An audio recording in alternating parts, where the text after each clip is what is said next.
Hi there. I want to talk today about whether people with a narcissistic style can have successful long-term relationships. I want to unpack a few different points around this. Firstly, I want to say that people have relationships for lots of different reasons. Quite often we think that the other person is in the relationship for a similar reason to the one that we're in it for, but it's not always the case. So someone might be in a might decide to stay in a relationship, even though it's not really a happy relationship, for reasons like, well, we've got kids together, we've got a mortgage together, it's convenient, we pay these bills, it just works on some practical level, we do some co-parenting together. So people might decide to stay in a relationship for reasons other than the relationship intrinsically itself. So if you take that as a starting point, you can see why there are lots and lots of people with a very narcissistic pattern that are in long-term relationships. The question is, are they really happy or thriving, successful relationships? And generally there's some imbalances which will kick in. Let's take one example. So with dialogue, for typical healthy dialogue, it will be around a 50-50 split. That means if I'm talking to someone, that I'm talking about 50% of the time and that they're talking 50% of the time. So I'm splitting my talking and listening in roughly equal proportion. So that will be a balance. Whereas people with a more narcissistic style would tend to not really be happy with that kind of balance, but they'd be more happy if they're doing the talking and you're doing the listening. So I don't know whether you've ever been in those sort of conversations where it feels uncomfortable, almost like you can't express yourself, you can't get a word in because you don't have the level of opportunity to speak that you comfortably would want to have. So then you're maybe frustrated and just think, well, this doesn't feel good because I'm just listening, but I can't really get a word in. And for many people, they find that quite uncomfortable.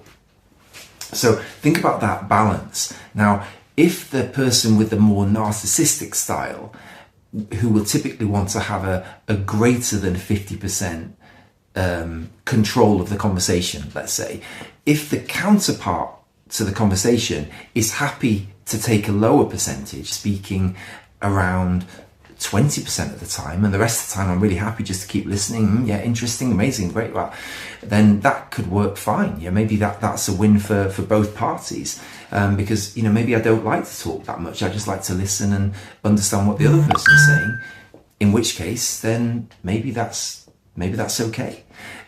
The challenge is that if I'm not happy with that, then I'll find myself frustrated or irritated, and it'll be really hard to just keep that going. Because what I'll find is that the person with a more narcissistic style won't really give me the opportunity to speak and express myself to the level that I want to do.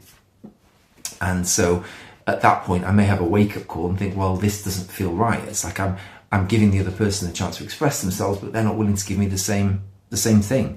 So am I comfortable to do that in the long term? Maybe, or maybe not.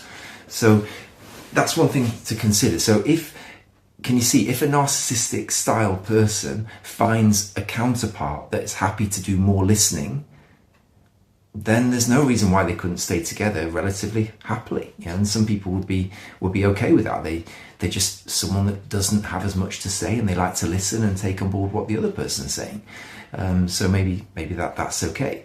Another aspect of the second point with people with a more narcissistic style is that they need to feel important, and it can be challenging because they need this almost reassurance that they're doing great, that they're right, that they're the number one.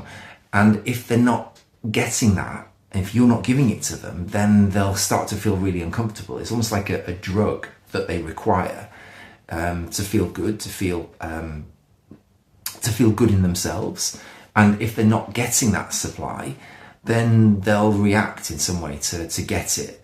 And that reacting could be really uncomfortable. This is where, imagine a drug addicted person, when they're not getting their supply, they could start to play up in order to get the thing that they really want to have. And if you're around that person when they're playing up, then you're going to know about it. And it could even come in form of like bullying or dismissing or diminishing you as a way to reassert that dynamic and to get that feeling of importance. Because this is one of the things that comes with this style, is that the narcissistic person needs to preserve this picture of themselves as important. It's sometimes called grandiosity. So they need to continue to believe in and perpetuate this idea of their own superiority. And if that starts to shake, then that could be challenging. You'll find the person playing up, and that playing up could be putting you down. So that could impact on the relationship. On the other hand, if the person with that style is around somebody who is willing to continually support and perpetuate the view of themselves as important, then that could work. Some people are happy to be in that role, and it just the style that they've learned, that's how they cope. The only challenge is that in the long term, it might be quite draining as well, because what happens is if you're constantly supporting this other person to meet their need, to feel important, you may just not be providing yourself with the opportunity to feel good about yourself, because it's almost like there's not enough energy to breathe into the room to make everyone feel good about themselves, because so much of it is being sucked up by the person with a more narcissistic style, because they really need everyone to be telling them how great and amazing they are, and if they're not, then there'll be a reaction to that. Those are some key points to consider. So in short, that the narcissistic person could be in a long-term relationship. Whether it's really a healthy, sustainable one that's going to work in the long term, that's another matter.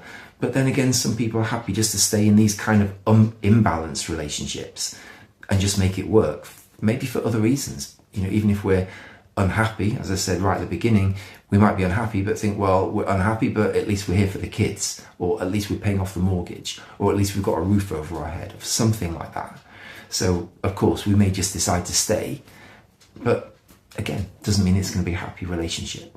So, hope that's helpful. If that's valuable for you, make sure you subscribe and like and comment. And I'd love to hear from you. How has your experience been of being in a relationship with someone with a more narcissistic pattern, where they tend to be really good at meeting their own needs and focusing on their own needs, but maybe at the expense of other people around them? Thanks.